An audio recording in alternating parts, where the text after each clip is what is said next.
outside looking in, it's a lot of integrity and it's a hard respect to earn. And so it's a privilege. I love it. Really can't see myself doing anything different. Other than that, I don't know. It's just it's a simple deal is what makes it great. Very, very simple. Do you love what you do? I do love what I do. I've been lucky, and it's all I've ever really had to do. And I learned it from my father, my family. Only son. I'm my only child, so I got packed around from early on, and I learned it early, and I kind of got away from it a little bit, and now I'm back in it, and it won't change. I have a lot of respect for my dad. I have a lot of respect for my dad. He's done it forever, through the good, through the bad. Still doing it. I love what I do, but my family, and it's not an easy life, and there's a lot of hours and a lot of time away from home, but there's not very many things that you could do that are hard and want your family to be in it. My little girl, I'd love for her to be around it, for the people. I mean, it's a classy bunch of people. A great place for a family, even when it's hard. I've got a wife that is unbelievable, hard worker, and you know how that is. They don't always get to go do what they want to do, and it revolves around me. And she grinds it out, and she's a great mother, and I have a great daughter, and this would be a great lifestyle for her.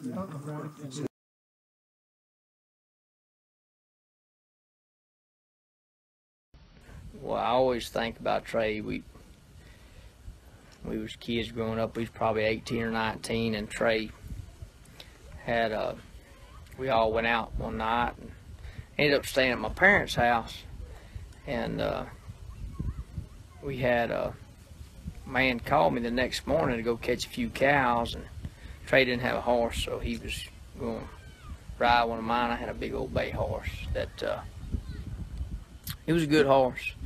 Trey always liked him, so I said, man, we'll go, you ride him and we'll go. And I think it was the second cow we caught that day. Big old brindle cow. We had her bait up in the thicket and she come out of there. And Trey rode up over that stomach and hung it on her. I mean, got her good. And when he did, he just tossed the coals over at Booger's right hip, and he was taking old Bay the other direction. And that cow weighed about 1,400. She's a big sow. And when it all got tight, the horse was over here, the cow was over here, and Trey was laying over here. And I was coming behind him. And all I remember is he got up, and his old hat was folded plumb upside his head like this. And I was like, you all right? He kind of, yeah, I'm okay, you know. And well, anyways, we got it tended to, but I always thought about that. Me and him always laughed about that, and he's a great man. Hello, I'm Kevin Carden. I wanted to say a few words about Trey. I've known Trey since mid-junior high. It was one of those friendships where we were more like brothers when it all boiled down to it. It was a guy that I could count on at any given time, any moment, in any situation. From being the best healer I ever had, all the way through youth rodeo and up through the high school ranks, all the way to just running the roads and taking road trips. You know, it was one of our things that we and a lot of our friends that get in the truck and just leave and don't stop until you got somewhere, and then stay there for a while and go somewhere else. I know we wore out, Bobby and Jamie worried about sick, but it was definitely an exciting time, and very pleased to call him my brother. My mom looked at him as her second son, and it was a great time in life. And I feel that he made the last road trip, and it was my pleasure to be there to take care of him as much as I possibly could and give him what he wanted. But gonna miss you, buddy. Trey was always one of those friends that you never had to worry about. You know, if he called you friend, he meant it, and you knew he always had your back. I guess my best analogy would be, you know, if you called, Trey was the guy that would bail you out of jail on Sunday morning, or just as likely be handcuffed to you on Saturday night. He was just that kind of guy. There was never any backup, no hesitation, and never any quitting, Trey Hunt. Not in anything he did. In 2006, I went to work for Jackpot Ranch, and I had a mare there, a 3-year-old mare named Ruby Tuesday's Color. I'd just moved to Weatherford. I'd never been up here. This mare, I knew she was talented, but she was just crazy. And she'd had a horrible 2-year-old start, and she was wild and mean and everything else on top of that. And I was just about to give up on her, and Trey had been up there working with me. I said, Trey, I don't know what to work this mare in. I think I'm about done with her. We'll sell her for something. He went out to the trailer, to his trailer, and he got this bit. And he came back and he worked this mare, and he got off of her, and he said, do not give up on this horse. He said, don't give up on this horse, and gave me that bridle that day. And I went on and trained her, and I made my first futurity finals that fall on her in this bit. I showed her in this bit, and went on and did really well on that mare. So that's kind of my little Trey Hunt story. Trey was just an unbelievable friend, and an unbelievable guy. Everybody that met him loved him. I know I sure did. Like I said, I've got a million stories, and Kay, I'll tell them all to you one of these days, or 90% of them. But anyway, Trey, we love you, and we're sure gonna miss you. We'll see you later on. Trey Hunt, he was one of a kind. He had quick comebacks, one-liners, and always down to make you laugh. Had a lot of stories about Trey growing up. Some of them is not appropriate to say right now, but I have one that kind of sticks out that is pretty true. I guess me and him and Chad would go out, hunting at our deer leases that we kind of shared, or we go out after a night drinking, having a few beers. Trey would spend a night. He never would take his clothes off when he went to sleep. He always slept in his pants, in his boots, in his belt, in his hat. Trey was a cowboy even when he was sleeping. A man's man, a true friend. Until we meet again. I think probably my favorite memory of Trey and all of us would be a couple years ago here at my house. We decided to have a little crawfish boil, and me and Kobe Oliver, believe it or not, started pre-gaming a little bit early and ended up having to have Trey cook the entire batch of crawfish for everybody. Well, I heard it turned out good. I don't think me and Kobe ever had a single crawfish that night, but we had a lot of fun. We're gonna miss Trey a lot. We had a lot of good times down the road at Woody's. Trey was the master of the jukebox. He had a great story for every single song he played, and he kept everybody entertained. He's a good guy, awesome friend, even better husband and father, Jenna and Kay. We're gonna miss him a ton. My first memory of Trey was when I was 5 years old. I was in kindergarten, he was in first grade. We lived in the same town, went to the same elementary school. Our dads worked about 5 miles apart from each other on 2 separate ranches.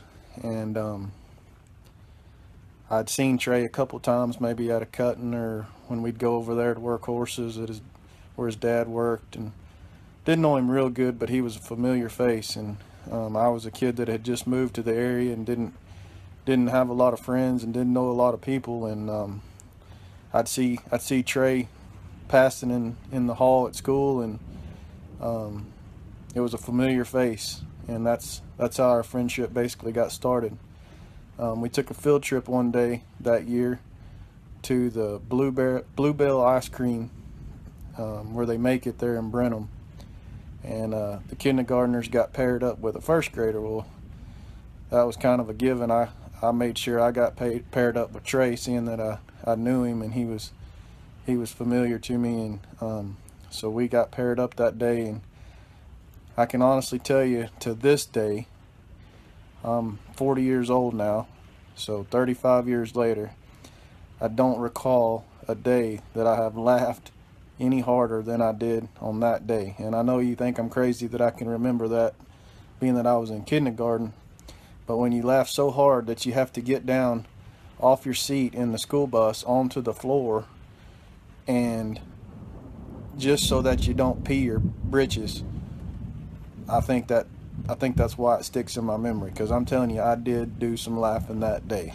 I'd see him at shows, or I'd see him somewhere hanging out, and I was always drawn to go talk to Trey because we had the same kind of sarcasm and dry humor, and that's what I really appreciated about him. And right after he got out of the hospital the first time, I texted him and I said, "How you doing, bud?" And he sent me this picture back. I hadn't seen him in a month or two, and his beard was longer. He said, "I'm doing all right." I said, "Man, you look like hell. You look like Uncle Si." And he laughed, and next day I drove to Fort Worth, and I went to this costume shop, and I bought the grungiest looking gray beard I could find down to my belt buckle, you know. And I went out in the parking lot and I did this little video, and I was razzing him pretty hard. And man, he laughed. He called me Gandalf the Great. And he texted me late that night, and even the next morning he's still laughing about that one little video. But they didn't make him any better than Trey Hunt. I sure have a lot of good ones. I was the best man in his wedding. It's definitely one of the proudest moments of his life. And I know the most memorable day of his life that I recall him bragging about was the birth of his daughter. I know he was ecstatic and was a great father. I know that he was a great son and he was a great friend. This has been one of the hardest videos to make, so I'm sorry it's so short, but he's well missed and he'll be remembered forever. Josh Drake here. I'd have to say my favorite Trey Hunt story was back in 2008 or 2009 when we were at a concert in Fort Worth, and there was two really good looking sisters there. And Trey had been telling me how good an idea it would be if I gave the one sister a kiss. Well, I believed him, and I leaned in and gave her a big old kiss. Well, she reached right back and gave me a big old slap across the mouth and told her how how disgusted she was. And I walked back over to Trey and I said, "I guess that wasn't such a good idea." And he said, "Well, I didn't think it was a good idea the whole time, but you still did it."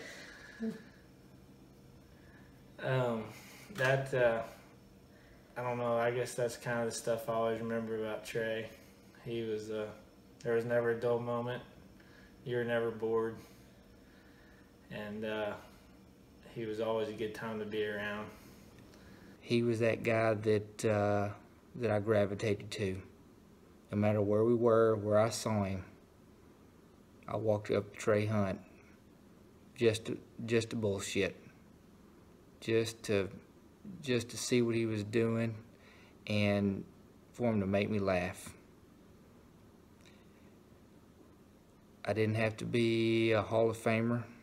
I didn't have to be anything. Trey just liked me for who I was. And he always made me laugh.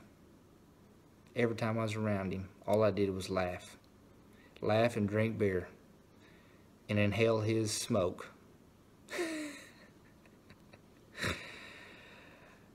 That son of a bitch. When I found out what was going on, Cody Porterfield and Josh Drake and I went to see him in the hospital. And every step I took, I dreaded. I dreaded walking in his room. I dreaded to see him in the state he was in. And when I walked in there, when I walked in that room, and there was a nurse in there, and they had him hooked up to everything, within 2 minutes, I was laughing hysterically because he was still Trey Hunt. What to say about Trey that everybody already doesn't know? There isn't a whole lot. He's a unique individual. He could get up early, work all morning, turn around, we could go have fun all night, and he'd get up and do it again. And yeah, you might get cussed for it, which is true Trey style. You get a text message, but it'd just make you laugh. One of my favorite stories with Trey would have been probably one of the nights we went to Willow Park. Turned around, maybe got a little drunk, and then all of a sudden I'm the one that ends up in jail. So in true Trey fashion, well, the very next morning when I was able to get out of jail, Trey was the one that was the very first one there to come get me so I could get to work, and that way the boss wouldn't find out about it. It was a little too late because they wouldn't let me out. But just the simple fact that Trey was the one that was there first waiting to get me out. So, Trey, I miss you, buddy. We love you. I'll see you on the other side, man. I'm driving back to Texas from Oklahoma.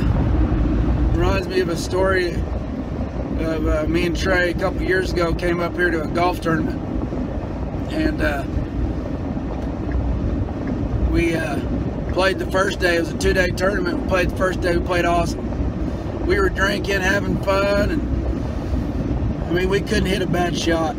So all we had to do the next day is shoot 5 better to win our flight and get some money and bragging rights, you know, and everything.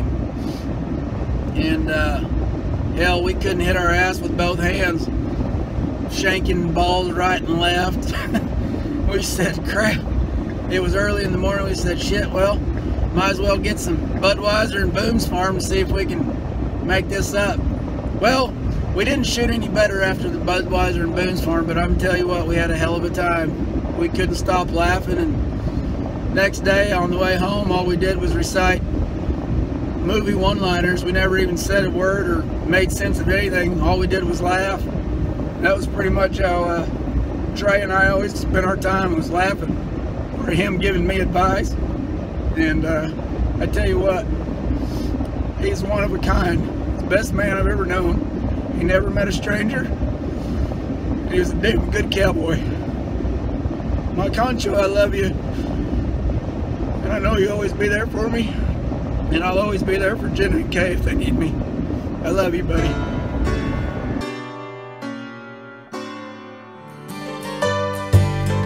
I can see the cattle grazing o'er the hills that early morning. I can see the campfire smoking at the breaking of the dawn. I hear the Broncos name, I can hear the Cowboy sing. I'd like to be in Texas for the roundup in the spring. They sat and listened carefully to the words he had to say. They knew the old man sitting there had been a top hand in his day. They asked him for a story of his life out on the plains. Slowly he removed his hat and quietly began